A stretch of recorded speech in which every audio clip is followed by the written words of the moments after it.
இருக்கும். அப்படி இல்லாத பட்சத்தில் இந்த டேவோட ஹைக்கும் லோவுக்கும் இடையில மார்க்கெட் வந்து நாளைக்கு சைட்வேஸாக இருக்க வாய்ப்பாக இருக்கும்.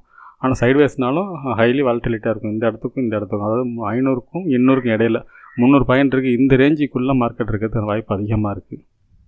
நாளைய மார்க்கெட்டை பொறுத்தளவுக்கு இந்த இடம், அதாவது 21,408 அந்த ரேஞ்சிலேருந்து மார்க்கெட் ஒன்று மேல் நோக்கி போக வாய்ப்பாக இருக்கும். அப்படி இல்லாத பட்சத்தில் மார்க்கெட்டை பொறுத்தளவுக்கு இந்த இடம், அதாவது 21,249 அப்படிங்கிற இடத்துல வந்து மார்க்கெட் மேல் நோக்கி போக வாய்ப்பு இருக்கும்.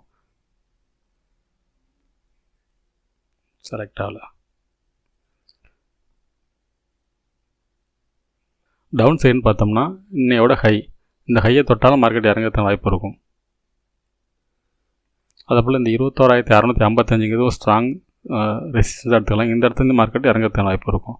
மார்க்கெட்டை பொறுத்தளவுக்கு இன்னொரு டே ஹையை பிரேக் பண்ணால் மட்டும்தான் மார்க்கெட் மேல் நோக்கி போக வாய்ப்பாக இருக்கும். இந்த இடத்த பிரேக் பண்ணும். 21,813 பிரேக் பண்ணால் மார்க்கெட்டை பொறுத்தளவுக்கு அந்த 21,920